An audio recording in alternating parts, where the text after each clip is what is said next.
تبلیغی جماعت اتنی کامیاب کیوں ہے, اتنی کامیاب, حالانکہ ایک پیسہ بھی نہیں ملتا, کھانا چائے نسوار پان گٹکا سب اپنے خرچے پہ.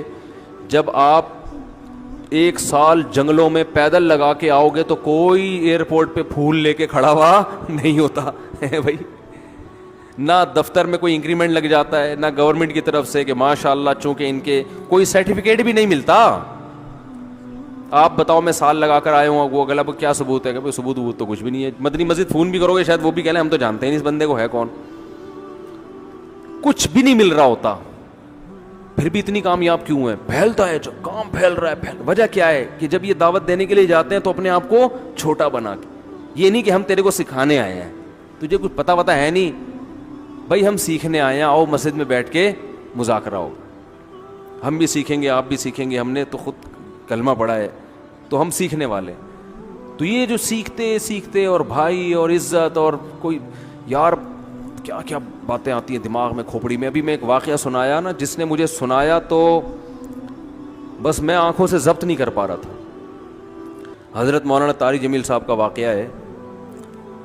ایک شخص آیا مجھ سے ملنے کے لیے, خواجہ سرا ہے. میں تو پہلی دفعہ زندگی میں کوئی خواجہ سرا مجھ سے ملا. میں سمجھا کہ پراپر آدمی, اتنی بڑی اس کی داڑھی اور رنگ ماشاءاللہ بڑی مردانہ وجہ, لیکن جب بات چیت کا انداز ہوتا ہے تھوڑا سا وہ ایٹیٹیوڈ سے اندازہ ہو گیا کہ یہ مکمل مرد نہیں ہے. تو اس نے مجھے خود بتا دیا میں خواجہ سرا ہوں. میں نے کہا بھائی ہم سے ملنے کے لیے کیسے آیا آپ, اتنی بڑی داڑھی آپ کی. اس نے اپنا جو واقعہ سنایا نا, میں 3 دفعہ وہ واقعہ سناتے ہوئے رویا ہوں, اور جب وہ سنا رہا تھا اس وقت میرے آنکھوں سے آنسو نکل رہے تھے. اس نے یہ ابھی بھی میرا بیان سنتا ہے وہ, اس نے واقعہ سنایا کہ میں جب پیدا ہوا تھا نا تو میں خواجہ سرا تھا. گھر میں ایسا بچہ پیدا ہو جائے والدین کی طرف سے عزت نہیں ملتی. جب 10-12 سال کا ہوا تو نہ بھائی مجھے عزت دے رہا ہے اور نہ میرا والد مجھے عزت دے رہا ہے.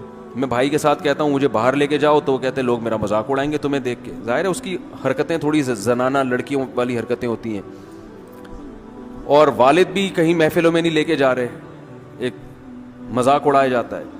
کہنے ایک دفعہ میں کہیں گزر رہا تھا تو یہ جو ہوتے ہیں نا خواجہ سراؤں کی پوری ایک جماعت تھی, انہوں نے مجھے پہچان لیا, دیکھا اتنا اچھا. اس وقت نہ اس کی داڑھی, اور یعنی اس میں خواتین والی ہی علامتیں تھیں زیادہ. تو انہوں نے مجھے کہہ رہے اتنی عزت دی, کھانا کھلایا اور اپنے گرو کے پاس لے کر گئے, اور گرو نے کہا کہ تم ہمارے ایجنٹ بن جاؤ, ہم تمہیں پھر اب ڈانس ماس کروائیں گے, آدھے تمہارے آدھے ہمارے, جو بھی اس کا سیٹ. کہہ رہے مجھے پہلی دفعہ کہیں عزت ملی. تو لیکن میرے ابا کو پتہ چل گیا, تو ابا نے لا کے طبیعت سے کوٹ دیا, ٹھیک ہے نا, کہ دوبارہ ان میں نہیں بیٹھنا. ٹھیک ہے ہم نے توبہ کر لی بھائی, یہ برے لوگ ہیں, ڈانس ماس اچھی چیز نہیں ہے, ٹھیک ہے. تو اب کیا ہوا, کہتے ہیں کہ پھر جو ہے نا کچھ دنوں میں کہیں کسی سے جھگڑا میرا ہوا کسی بات پہ, تو اس نے انتقام لینے کے لیے شکایت لگا دی ابا کو کہ یہ دوبارہ ان کے پاس گیا, حالانکہ وہ جھوٹی شکایت تھی. اب ابا کو لگا کہ یہ صحیح کہہ رہا ہے جس نے شکایت لگائی ہے, کیونکہ شبہ تو تھا نا ابا کو دوبارہ جائے گا. ابا نے پھر مارا. تو کہہ رہے ہیں میں بول رہا ہوں کہ میں نے یہ کام نہیں کیا, میں نہیں جا رہا ان کے پاس, میں نہ ناچ گانا سیکھ رہا ہوں, کچھ بھی نہیں. لیکن ابا نے اس کی باتوں میں آ کے انکوائری نہیں کی ہوگی پوری, وہ سمجھے ہوں گے کہ بھئی ایسا ہی ہے, تو ابا نے پھر کٹائی لگائی. تو اس کے دل میں منفی جذبات پیدا ہو گئے اور یہ گھر سے بھاگ گیا کہ بھئی مجھے ویسے تو عزت نہ یہاں مل رہی ہے اور میں اب ذلت برداشت بھی کر رہا ہوں, تو بھی کہہ رہے میں وہاں چلا گیا. تو جب میں وہاں گیا ہوں نا خواجہ سراؤں کے ہاں, تو وہی گرو اور ڈانس, اور پھر اس نے مشہور کچھ ایکٹروں کے نام بتائے جن کے ساتھ ہم ڈانس کرتے تھے, اور پیسے آنا شروع ہو گئے, آدھے گرو کی جیب میں آدھے ہماری, اور ہٹو بچوں. لیکن ظاہر ہے یہ کوئی عزت دار راستہ تو نہیں ہے نا. کہہ رہے ہیں کہیں سے تبلیغی جماعت میں حضرت مولانا طارق جمیل صاحب آ گئے, انہوں نے اجازت مانگی, ہمارے گرو کو پیغام بھیجا بھائی مجھے ایک دفعہ یہاں آ کے دعوت دینے تو. اس نے اجازت دے دی, آ جاؤ بھائی. بیان کیا, ان کو سمجھایا بھائی یہ زندگی نہیں ہے, اللہ کی سیروزے کے لیے بہرحال ترغیب دی. کہہ رہے ہیں میں تیار ہو گیا, باقی لوگ تیار نہیں ہوئے, میں تیار ہو گیا. کہہ رہے میں نے گرو سے اجازت لی, اس نے کہا جاؤ لگا لو سیروزہ. تو کہتا ہے کہ جب میں حضرت کے گھر پہ گیا ہوں نا, تو حضرت پہلے سے دروازہ کھول کے ایسے انہوں نے دونوں بازو پھیلائے ہوئے تھے استقبال کے لیے, پہلے سے کھڑے ہوئے تھے علماء کے ساتھ. کہتے اتنے مشہور آدمی, اتنی بڑی سیلیبریٹی, اور اتنے بڑے بڑے علماء, ان کی پگڑیاں, ان کے اتنا خوبصورت لباس, جو خود عزت دار لوگ ہیں, کہہ رہے ایسے جو ہے نا میرے استقبال کے لیے دونوں بازو پھیلا کر کھڑے ہوئے, اور ایسے مجھے بیٹا بنا کے نا اپنے سینے سے لگایا کہ تو میرا بیٹا ہے. کہہ رہے خدا کی قسم مجھے زندگی میں پہلی مرتبہ کسی سے پہلی مرتبہ ایسی عزت ملی مجھے کسی سے, اور اس عزت دینے میں مولانا کا کوئی مفاد,